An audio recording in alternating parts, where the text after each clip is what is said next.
Hello class 9। देखिए बेटा, जहाँ तक हमने कर लिया था सेकंड चैप्टर हम डिस्कस कर रहे थे।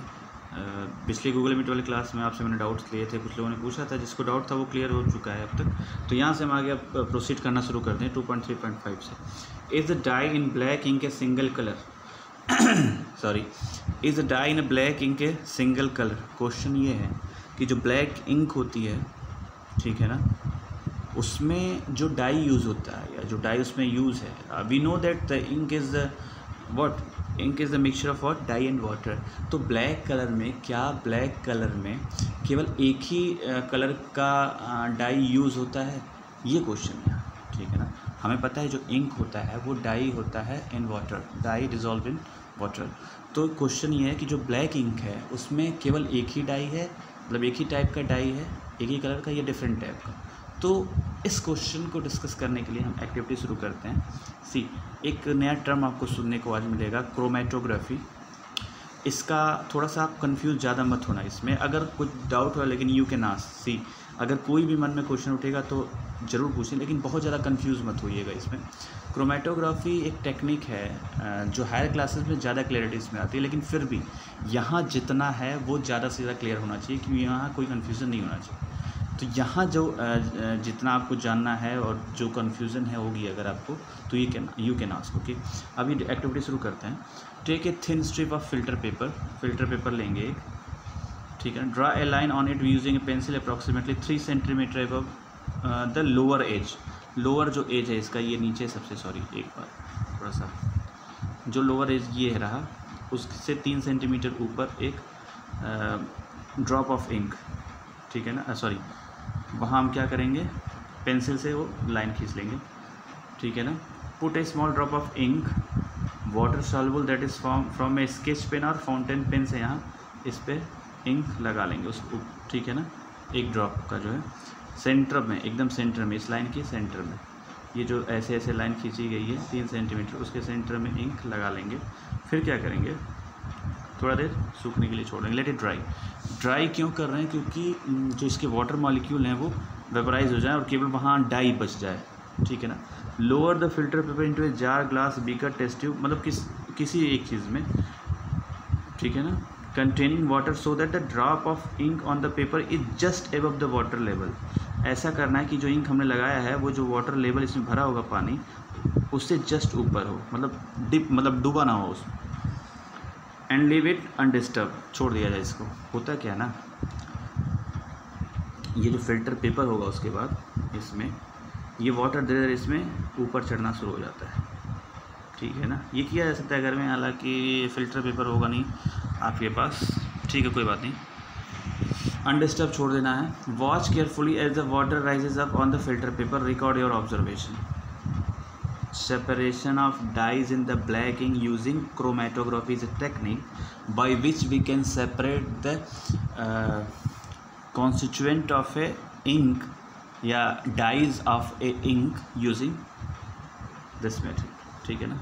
अब देखो, now answer, what do you observe on the filter paper as the water rises on it? जैसे जैसे पानी ऊपर चढ़ेगा आप क्या ऑब्जर्व करोगे? Do you obtain different colors on the filter paper strip? Yes, we अभी होगा आगे discuss. What according to you can be the reason for the rise of the colored spot on the paper strip? ये तीनों question हैं, वो जो आगे जब हम डिस्कस करेंगे इसमें आंसर इसका मिलेगा। See, the ink that we use has water as the solvent, ठीक है ना, and the dye is soluble in it, हमने भी डिस्कस किया। As the water rises on the filter paper it takes along with it the dye particles. जब यहाँ से पानी चढ़ना स्टार्ट होता है यहाँ से ऊपर की तरफ, तो इंक के पार्टिकल जो हैं इन डाई के, इनको जो यहाँ पे स्पॉट पड़ा हुआ था इनको ऊपर लेके जाना स्टार्ट हो जाते हैं वो साथ में, क्योंकि डाई जो हमने पहले यहाँ लगाया था वहाँ से तो वाटर वेपराइज हो चुका था, केवल डाई बच गया था। जब यहाँ से पानी चढ़ना शुरू होगा तो फिर से इंक डाई को अपने अंदर डिज़ोल्व करके और ऊपर चढ़ना स्टार्ट होगा, ठीक है ना। अब देखिए, take along with the dye particles, ठीक है ना। Filter as the water rises on the filter paper it takes along with it the dye particles, ठीक है ना। Usually a dye is a mixture of 2 or more colours, जो हमने भी discuss किया। The coloured component that is more soluble in water rises faster and in this way the colours get separated. ये line बहुत important है बेटा, इसको ध्यान देना। होता क्या है, यहाँ पे यहाँ जो इंक हमने लगाई थी, इंक हमने जो यहाँ लगाई थी वहाँ से वाटर तो वेपराइज हो चुका था, अब केवल डाई बची थी। लेकिन जब हमने इनको वाटर के कांटेक्ट नहीं मतलब उस फिल्टर पेपर को कांटेक्ट में अभी वो इंक नहीं था, केवल फिल्टर पेपर डाला, उससे नीचे है वो वाटर। हाँ, लेकिन जब वाटर यहाँ से चढ़ना स्टार्ट होगा फिल्टर पेपर से, जब इंक के पास ये पहुँचेगा डाई के पास, तो डाई सॉल्युबल है वाटर में, तो डाई जब पानी पहुँचेगा तो डाई इसमें डिज़ोल्व हो जाएगी फिर से, और फिर ऊपर चढ़ना स्टार्ट हो जाएगी। तो जो इस डाई में मतलब इस जो डाई यहाँ था उसमें जितने भी टाइप के डाई हैं, मतलब जितना कलर के डाई हैं, उसमें जो ज़्यादा सॉल्युबल होगा वाटर में वो बहुत तेज़ी से ऊपर मूव करेगा, और जो लेस सॉल्युबल है वो धीरे मूव करेगा। इससे क्या होगा कि इस डाई में जो यहाँ डाई था, इसमें जितने टाइप के डाई थे, मतलब कलर डाई थे, जितने कलर के डाई थे, वो जो ज़्यादा सॉल्युबल होगा वो फास्ट होकर बहुत ऊपर चला जाएगा, उसके नीचे उससे लेस सॉल्युबल वाला डाई रहेगा, उससे नीचे इस लेस सॉल्युबल डाई रहेगा। तो इस तरह के उस डाई के जितने भी कॉन्स्टिट्यूएंट होंगे या टाइप ऑफ डाई उसमें होंगे कलर इंक में, वो सेपरेट हो जाएंगे क्रोमेटोग्राफी टेक्निक से, क्योंकि अलग अलग सॉल्युबिलिटी के साथ अलग अलग मूव करके वो अलग हो जाएंगे। ये क्रोमेटोग्राफी की टेक्निक है, ठीक है ना।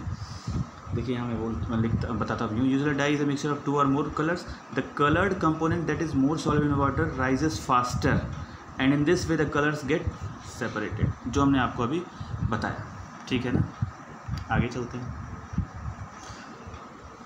This process of separation of components of a mixture is known as chromatography. Chroma in Greek means colour, chroma का मतलब होता है कलर, और कलर का ही तो सेपरेशन होता है, इसलिए chromatography. This technique was first used for the separation of colours, so this name was given. Obviously chromatography is the technique used for separation of these solutes, those solutes that dissolve in same solvent. ये बहुत ज़रूरी है ये भी, कि same solvent में, जैसे water यहाँ एक कॉमन सॉल्वेंट था, सब वो जितने भी कॉन्स्टिट्यूएंट थे डाई के यहाँ, सब जो है सॉल्युबल थे या डिज़ोल्व हो सकते थे, आसानी से डिज़ोल्व हो सकते थे, जितने भी यहाँ कॉन्स्टिट्यूएंट थे डाई के, वो सब जो है वाटर में डिज़ोल्व हो सकते थे आसानी से, इसलिए यहाँ लिखा हुआ। और कॉमन सॉल्वेंट होना चाहिए, तभी वो तो ऊपर चढ़ेगा। ऑब्वियसली सोचो ना, इसमें जैसे यहाँ डाई यहाँ जो है, इसमें कुछ ऐसे डाई हो जाएं जो वाटर में सॉल्युबल ना रहे, तो पहली बात तो वो इंक बनाएंगे नहीं जब नहीं होंगे सॉल्युबल। दूसरी बात ये कि फिर जब वो सॉल्युबल नहीं होंगे वाटर में, तो ये क्रोमेटोग्राफी वाले पेपर पे या फिल्टर पेपर चढ़ेंगे ही नहीं ऊपर, तो सेपरेट नहीं हो पाएंगे। इसलिए यहाँ ये लाइन लिखी हुई है कि about the chromatography technique use for separation of those solute that dissolve in the same solvent. यहाँ वो सेम सॉल्वेंट क्या था? वाटर, ठीक है। With the advancement in the technology, newer techniques of chromatography have been developed. अलग technology आ गई है क्रोमेटोग्राफी की, ठीक है ना। You will study about chromatography in higher classes, जो मैंने आपसे अभी डिस्कस किया। एप्लीकेशन इसका कहाँ है? To separate what? Colour in a dye, जो अभी मैंने डिस्कस किया। पिगमेंट्स फ्रॉम नेचुरल कलर्स जो होते हैं ना, उसमें जो एक्चुअल पिगमेंट्स होते हैं उनको अलग करने के लिए क्रोमेटोग्राफी। ड्रग्स फ्रॉम ब्लड से हम ड्रग भी अलग कर सकते हैं क्रोमेटोग्राफी यूज़ करके। तो इतनी सारे यूज़ हैं क्रोमेटोग्राफी के, और ये क्रोमेटोग्राफी का टेक्निक है, ये आपको अच्छे से क्लियर होना चाहिए। अब इतने में अगर कोई डाउट होगा तो आप पूछिएगा। अब फिर यहाँ से 2.3.6 से जो है नेक्स्ट क्लास में डिस्कस करेंगे। क्रोमेटोग्राफी थोड़ा सा लेंदी था, इसलिए आज एक ही टॉपिक ये कंप्लीट हुआ। नेक्स्ट क्लास में हम ये 2.3.6 करेंगे और आगे डिस्कस करेंगे कल ही, मतलब नेक्स्ट क्या कल ही है वो। इसके अलावा और कोई डाउट हो you can ask. Thank you बेटा।